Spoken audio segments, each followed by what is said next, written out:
If you are like most people, you've been carefully trained to be small, to shrink, to conform. Society is a massive machine designed not to elevate you but to flatten you, to turn potential fire into lukewarm water. From the moment you enter school, you're taught a dangerous lesson. Blend in, don't stand out, be comfortable. But comfort is the silent killer of human potential, and somewhere deep inside, you know this. Friedrich Nietzsche looked at this world of mediocrity and saw a profound tragedy. Living in the turbulent 19th century, an era of industrial chains and social conformity, he understood something revolutionary: that true human greatness requires you to become something terrifying to the average. He who fights with monsters might take care lest he thereby become a monster, he warned. But what if becoming a monster is not a warning, but an invitation? The monster's landscape. Imagine your potential as a wild, untamed wilderness. Most people are content to stay in safe, manicured gardens. They trim their ambitions, prune their dreams, and call it a life. But you're meant to venture into the dark, unexplored territories of human capability. Every time you suppress your true nature, you're not just staying safe. You're cutting away parts of yourself. Each compromise is like a machete slicing through the dense forest of your potential, creating paths of least resistance, paths that lead nowhere remarkable. The monster Nietzsche speaks of is not about destruction. It's about radical self-creation. It's about looking at the predetermined paths society has laid out and saying, not this, something else entirely. Your monstrosity is your refusal to be ordinary. It's your willingness to challenge, to question, to push beyond the boundaries that everyone else accepts as unchangeable. It's about transforming the very landscape of what's possible. Every person carries within them two competing territories: a landscape of possibility and a landscape of limitation. Most of us spend our lives wandering in the wrong one. Nietzsche understood something profound. Human potential isn't a fixed geography. It's a wilderness waiting to be explored, mapped, transformed. One must have chaos within oneself to give birth to a dancing star, he said. But what does that actually mean? Imagine your inner world as a vast, unexplored terrain. Some regions are well-trodden, comfortable paths laid down by years of conditioning. These are the highways of slave morality, routes carved by fear, submission, the constant whisper of what will others think. But there are other paths, rarely traveled, overgrown, the routes of master morality, where each step is an act of creation, not compliance, where power isn't about controlling others, but about navigating your own uncharted wilderness. Most people mistake these paths. They see the overgrown trail of potential and turn back, retreating to the smooth highways of conformity. They misunderstand struggle as a sign of weakness, instead of seeing it as the very process of transformation. Look at Nietzsche himself. Chronically ill, academically isolated, lesser spirits would have seen these challenges as barriers. He saw them as raw material, the very chaos from which new possibilities emerge. And if you gaze long into an abyss, the abyss gazes also into you, he warned. But what if the abyss isn't something to fear? What if it's a mirror reflecting the monster of potential you've been taught to suppress? The monster isn't destruction. It's the part of you that refuses to be contained, the force that looks at the predetermined paths and declares, not this, something else entirely. The comfortable prison. Consider for a moment the life of Thomas, a 32-year-old marketing executive.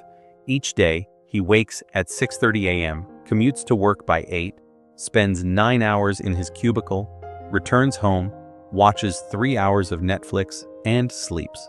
His weekends consist of social obligations he doesn't enjoy and recovery from a week spent doing things he doesn't believe in. Is Thomas living, or is he merely existing? He has comfort, security, respectability, but at what cost? This is the insidious bargain modern society offers. Surrender your wildness and we will protect you from danger. Relinquish your freedom and we will shield you from uncertainty. Give us your potential for greatness and we will guarantee you mediocrity. Nietzsche saw this bargain for what it was, a prison disguised as protection. In heaven, all the interesting people are missing, he observed. They're missing because interesting people, the monsters, refuse the bargain. They choose danger over safety, creation over conformity, the possibility of greatness over the guarantee of adequacy. When Nietzsche declared God is dead in 1882, he wasn't simply making a theological statement. He was announcing the collapse of an entire system of meaning, the death of the ultimate authority figure. And in this collapse, he saw both tremendous danger and extraordinary opportunity. The danger was nihilism, the belief that nothing matters, that existence is meaningless. But the opportunity? The opportunity was for humanity to create new values, to become value creators rather than value followers, to become monsters of meaning in a world suddenly devoid of predefined purpose. The individual has always had to struggle to keep from being overwhelmed by the tribe, Nietzsche wrote. And the price of this struggle is high. The tribe offers comfort, acceptance, belonging, but it demands conformity. It requires you to be small. The monster refuses this bargain. The monster knows that comfort is a cage, that true freedom requires danger, that greatness demands risk. The tyranny of the ordinary. Let's speak honestly about what most people call a good life. Wake up, work at a job you tolerate, come home. Distract yourself with entertainment designed to be addictive but not fulfilling. Sleep. Repeat for 40 years. Then retire, wondering where your life went. Is this living, or is it a slow-motion surrender? Nietzsche looked at this life, the life of what he called the last man, with undisguised contempt. The last man, he wrote in Thus Spoke Zarathustra, makes everything small. We have discovered happiness, say the last men, and they blink. This is the tyranny of the ordinary, the pressure to accept a life of comfortable numbness, to want what you're told to want, to pursue what you're expected to pursue, to measure success by standards you had no hand in creating. The last men are those who have abandoned the struggle to become more. They seek comfort above all else. They avoid pain, discomfort, and challenge, not realizing that these are precisely the forces that forge extraordinary lives. Man is something that shall be overcome, Nietzsche declared through his prophet Zarathustra. What have you done to overcome him? This overcoming isn't about dominating others. It's about conquering yourself, your complacency, your fear, your willingness to settle for less than you might become. It's about recognizing that the greatest obstacle to your potential isn't society, your boss, or your circumstances. It's the part of you that clings to safety, that flinches from pain, that chooses comfort over growth. Consider Alex, a talented artist who works at an advertising agency. Every day, she uses her creativity to sell products she doesn't believe in. Every evening, she tells herself she'll work on her own art someday. Every year, that someday grows more distant. What keeps Alex from pursuing her art isn't lack of talent. It's not even lack of time. It's the comfort of certainty, the predictable paycheck, the known path, the absence of risk. She has chosen the certainty of mediocrity over the possibility of greatness. And society rewards her for this choice. Her friends praise her responsibility. Her parents are relieved by her stability. The system celebrates her willingness to be useful rather than extraordinary. This is precisely what Nietzsche rebelled against. The surest way to corrupt a youth is to instruct him to hold in higher esteem those who think alike than those who think differently, he wrote. We are taught to value conformity above originality, safety above courage, fitting in above standing out. The monster rejects this bargain. The monster understands that safety is an illusion, that security is a mirage, that the only certainty in life is that it ends. And in this understanding comes freedom, the freedom to risk, to create, to become. The Übermensch, beyond good and evil. At the heart of Nietzsche's philosophy stands one of his most misunderstood concepts, the Übermensch, or Overman. Often mistranslated as Superman, the Übermensch represents not physical superiority, but a new stage in human development, a being who creates values rather than inheriting them.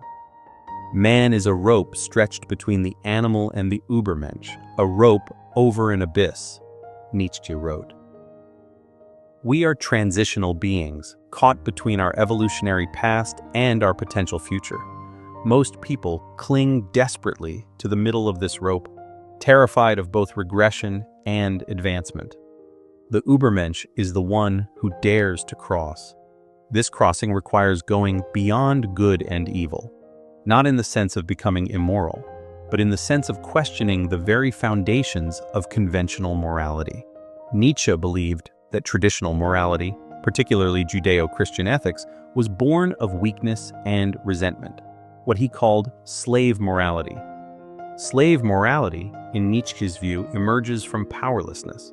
Unable to assert themselves directly, the weak create value systems that condemn the qualities of the strong.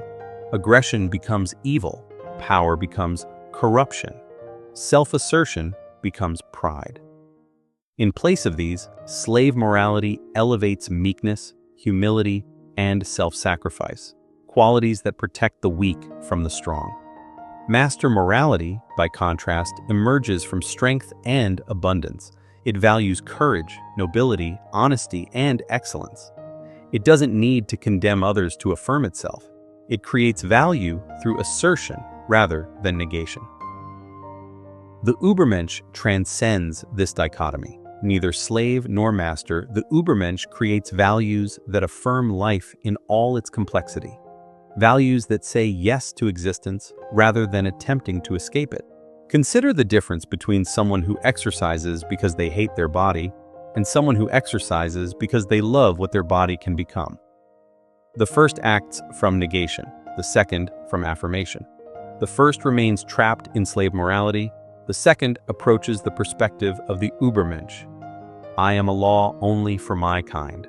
I am no law for all, declares Zarathustra. The Übermensch does not impose values on others.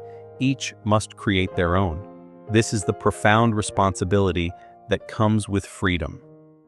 The responsibility to determine not just what you will do with your life, but why you will do it. Most people flee from this responsibility. They eagerly embrace systems of meaning created by others, religious dogmas, political ideologies, social conventions. They prefer the comfort of received wisdom to the terror of creating their own. But the monster, the potential Übermensch, accepts this burden, creates meaning in a meaningless universe, forges values in a world without inherent value, becomes a yes-sayer in a culture of negation. The will to power, what drives the monster? What fuels the journey toward becoming rather than merely being? Nietzsche's answer was the will to power, not power over others, but the drive to overcome oneself, to master one's environment, to transform chaos into order through creative acts of will. My formula for greatness in a human being, Nietzsche wrote, is amor fati, that one wants nothing to be different, not forward, not backward, not in all eternity, not merely bear what is necessary, but love it. This is perhaps Nietzsche's most radical idea, that we should not merely accept the difficult aspects of life, but embrace them. Not just tolerate suffering, but recognize it as essential to growth. Not just acknowledge chaos, but love it as the raw material of creation. This is the essence of the will to power, not domination, but transformation. The power to make meaning from suffering, to turn obstacles into opportunities, to transmute the lead of adversity into the gold of character. Consider the entrepreneur who fails repeatedly before succeeding. Each failure isn't just a setback, it's information. experience, growth. The will to power doesn't guarantee success, it guarantees meaning. It turns even defeat into a step toward becoming. Or consider the artist who struggles for years in obscurity. The will to power isn't about recognition. It's about creation itself, the transformation of vision into reality, regardless of external validation. Most people misunderstand power. They see it as control over circumstances or domination over others. True power, in Nietzsche's view, is self-mastery, the ability to direct one's own becoming, to shape one's character through deliberate choice. He who has a why to live can bear almost any how, Nietzsche observed. The will to power provides that why, not as a final destination, but as a perpetual process of overcoming, of growth, of transformation. This is why comfort is so dangerous. Comfort says, you have arrived, you need go no further.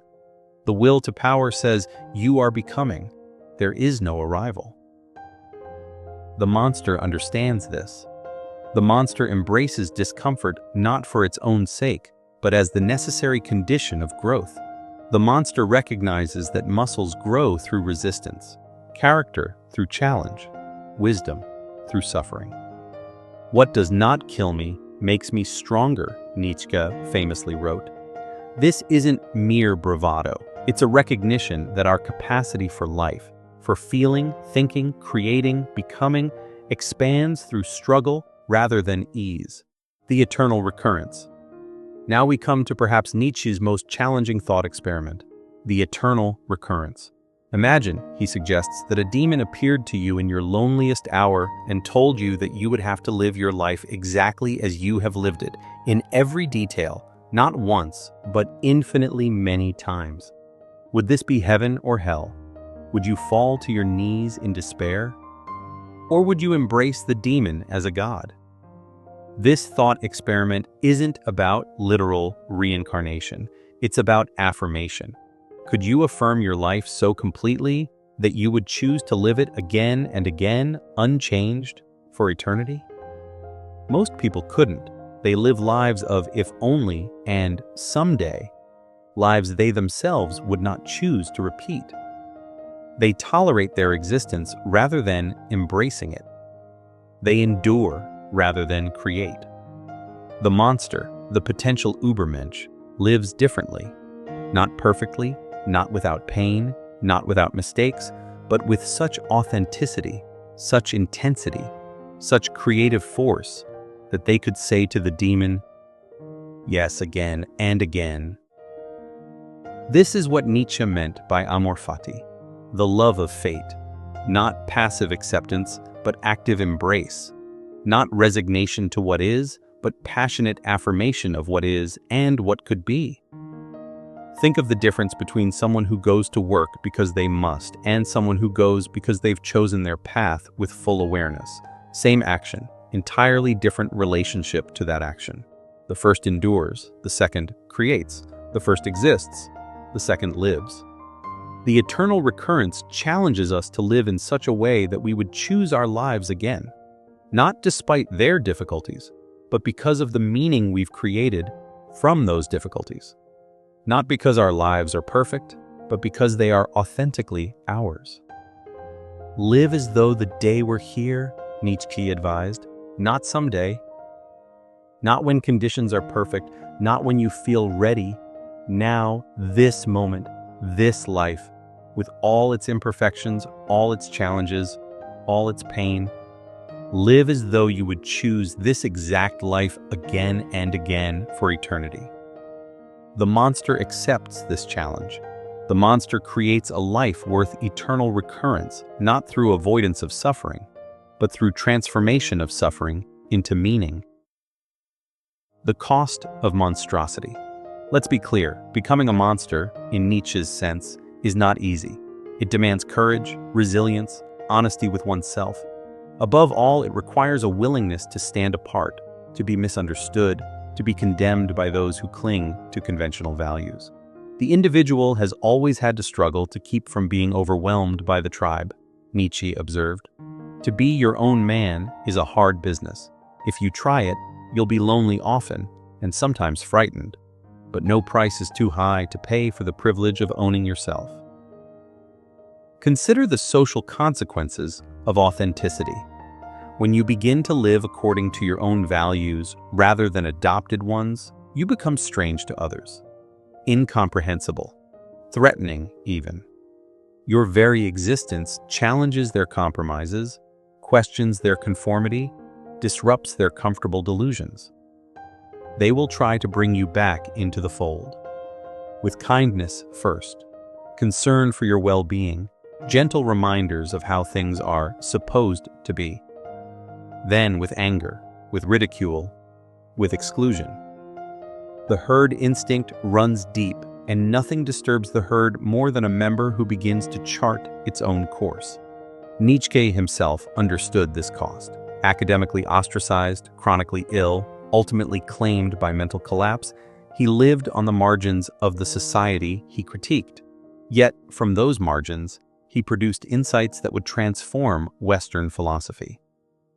"You must be ready to burn yourself in your own flame," he wrote.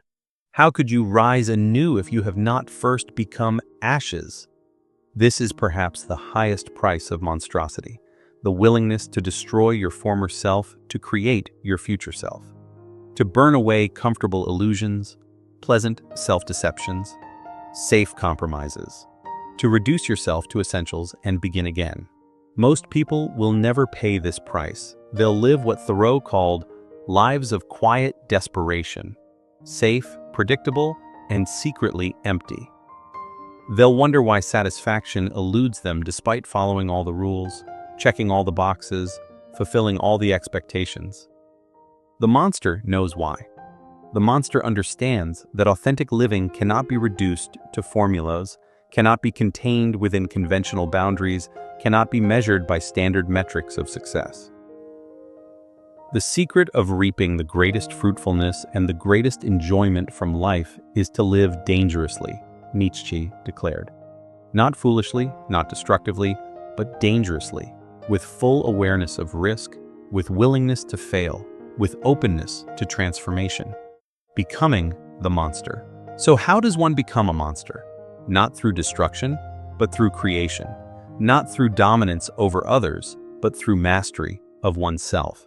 Not through rejection of all values, but through the conscious creation of life-affirming values. First, one must recognize the cage, the invisible boundaries of conventional thinking, the subtle tyranny of social expectation, the comfortable prison of conformity. Most people never see the cage because they've never tested its limits. They've never pushed against the bars, because they've been told the bars are natural laws rather than artificial constructs. Second, one must be willing to endure the vertigo of freedom. When you recognize that many of your most basic assumptions about how to live are inherited rather than chosen, the ground seems to fall away beneath you.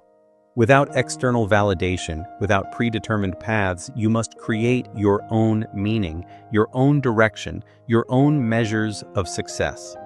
This is terrifying. It's meant to be. As Kierkegaard, a philosopher Nietzsche respected despite their differences, observed, "Anxiety is the dizziness of freedom." The monster doesn't avoid this anxiety. The monster uses it as fuel. Third, one must practice radical honesty, first with oneself, then with the world. "I am not upset that you lied to me," Nietzsche wrote. "I am upset that from now on, I can't believe you." The most destructive lies are those we tell ourselves, that we're content when we're not, that we believe what we're expected to believe, that we want what we're told to want. The monster refuses these lies. The monster looks unflinchingly at reality, both external and internal, and builds upon that foundation rather than upon comfortable illusions. Fourth, one must embrace struggle as the condition of growth. That which does not kill us makes us stronger isn't just a catchy phrase. It's a recognition that strength, physical, mental, emotional, spiritual, develops through resistance. The monster doesn't seek out suffering for its own sake, but neither does the monster flee from the discomfort necessary for becoming. Fifth, one must create rather than merely consume. In a world increasingly designed to turn us into passive consumers of products, of entertainment, of ideas, the act of creation becomes revolutionary. Whether you create art, businesses, relationships, or simply your own character, creation is how you assert your will to power in its most life-affirming form. Finally, one must learn to dance. I would believe only in a God that knows how to dance, Nietzsche declared. This wasn't mere whimsy. The dance represents lightness, joy, play, the ability to move through life with grace despite its weight. The monster isn't grim, isn't bitter, isn't heavy with resentment. The monster has learned what Nietzsche called the spirit of gravity, the ability to take seriously what deserves seriousness while laughing at everything else, including oneself. And those who were seen dancing were thought to be insane by those who could not hear the music, Nietzsche observed. The monster hears the music that others miss, the rhythm of authentic living, the melody of becoming, the harmony of creation and destruction in the service of life. The world needs monsters. We live in an age that needs monsters more than ever. Not the monsters of nightmares and horror films, but the monsters of Nietzsche's vision. Beings who refuse comfortable mediocrity, who create rather than merely consume, who transform themselves and thereby transform the world. Look around. We face unprecedented challenges: environmental, technological, political, spiritual. These challenges cannot be met with conventional thinking, with business as usual, with the values that created them in the first place. The snake which cannot cast its skin has to die, Nietzsche wrote. As well, the minds which are prevented from changing their opinions. They cease to be mind. Our collective mind is ossifying. Our institutions calcify. Our cultural imagination narrows. We desperately need those who will break patterns, question assumptions, create new possibilities. We need monsters. Not cruel monsters, not destructive monsters, but monsters of creativity, of courage, of transformation. Monsters who will look unflinchingly at reality and still say yes to life. Monsters who will create new values when old ones fail. Monsters who will cross the abyss on the rope stretched between animal and Übermensch. The future influences the present just as much as the past, Nietzsche observed. What kind of future are we creating with our present choices? A future of last men, blinking at their small pleasures? Or a future of dancers, of creators, of monsters who have learned to say yes to life in all its terror and beauty? The choice is yours. The comfortable prison awaits, its door always open. The manicured garden stands ready, its boundaries clearly marked. The herd moves forward, its path well worn. But there is another way. The way of the monster. The way of becoming rather than merely being. The way of creation rather than conformity. The way of joy rather than mere happiness. Become who you are, Nietzsche challenged, not who you're expected to be, not who you've been told to be, who you are in your depths, in your complexity, in your uniqueness. The world doesn't need more copies. It doesn't need more conformity. It doesn't need more last men, blinking at their screens, mistaking comfort for fulfillment. The world needs monsters.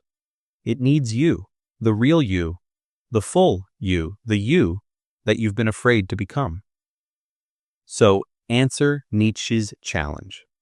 Step beyond conventional boundaries. Create your own values. Transform chaos into order through acts of will. Love your fate even as you shape it. Dance on the edge of the abyss. Become the monster you were meant to be.